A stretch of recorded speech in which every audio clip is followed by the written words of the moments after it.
महत्त्वाच्या ब्रेकिंग न्यूजने आपण सुरुवात करूया। बातमी आहे नागपूर बंद। नागपूर जिल्ह्यामध्ये जनावरांवर लंपी रोगाची दुसरी लाट आल्यानं शेतकऱ्यांमध्ये भीतीचं वातावरण आहे।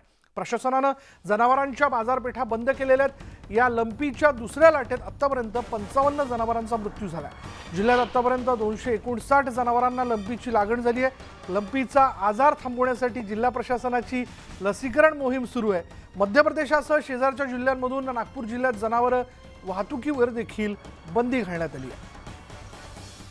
याबद्दल आपण बोलूयात। आमचे प्रतिनिधी उदय तिबांडे आता क्षणाला आपल्या बरोबर आहेत। उदय, लंपीची ही दुसरी लाट आहे, या सगळ्या परिस्थितीत काय नेमकी काळजी घेतली जाते?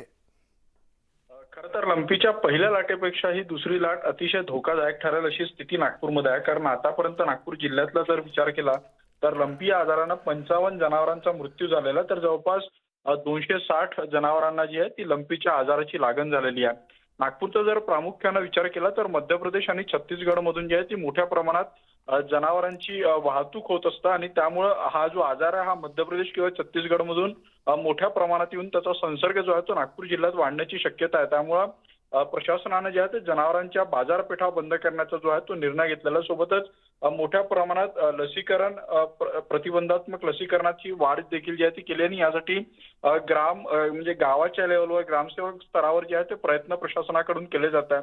हा संसर्ग आटोक्यात आणण्यासाठी जे आहे ते युद्ध पातळीवर प्रशासनाकडून प्रयत्न केले जातात। मात्र बाजूच्या राज्यातून येणाऱ्या जनावरांमुळे हा धोका अधिक असू शकतो, या दृष्टीने देखील प्रशासन कडक अंमलबजावणी या सगळ्या नियमांची करत आहे। विशाल, धन्यवाद उदय या सगळ्या माहितीबद्दल। पुणे पोहूयात। लंपीमुळे पुणे जिल्ह्यातील 7 तालुक्यात बैलगाडा शर्यतीवर बंदी घालण्यात आली आहे। पुणे जिल्ह्यातील 7 तालुक्यांमध्ये जनावरांमध्ये लंपीचा प्रादुर्भाव वाढला। शिरूर, दौंड, खेड, आंबेगाव, हवेली, पुरंदर आणि मुळशी तालुक्यात पाळीव जनावरांमध्ये लंपीचं संक्रमण वाढले। लंपीचं संक्रमण रोखण्यासाठी पुणे जिल्हाधिकाऱ्यांकडून जनावरांची वाहतूक, जनावरांचा बाजार बंद ठेवण्याचा आदेश काढण्यात आला आहे। अधिक तपशील आपण जाणून घेऊयात। आमचे प्रतिनिधी रायचंद शिंदे आता क्षणाला आपल्या बरोबर आहेत। रायचंद, ही लंपीची दुसरी लाट असल्याचं म्हटलं जात आहे, या पार्श्वभूमीवर काय महत्त्वाच्या सूचना देण्यात आल्या आहेत, काय काळजी घेतली जाते? नक्कीच विशाल, आपल्याला माहिती आहे उत्तर पुणे जिल्हा असेल किंवा पुणे जिल्ह्याचा ग्रामीण भाग असेल, या ठिकाणी बैलगाडा शर्यती मोठ्या प्रमाणात भरवल्या जातात आणि आता बैलगाडा शर्यतीचा हंगाम सुरू झालेला आहे।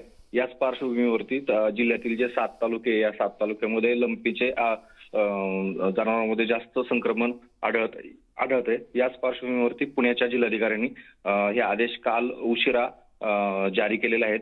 आपल्याला माहिती आहे पुणे जिल्ह्यातले सर्वात मोठे जे 2 बैल बाजार आहेत त्याच्यामध्ये एक चाकणचा येतो आणि दुसरा जुन्नर तालुक्यातला बेल्याचा आहे। दोन्ही बैल बाजार सुद्धा पुढील काही काळापर्यंत बंद राहणार आहेत।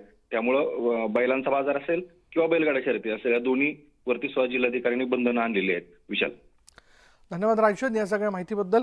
लंपीच्या या सगळ्या वाढत्या प्रसारामुळे बैलगाडा शर्यतींवरती आता बंदी आणण्यात आली आहे।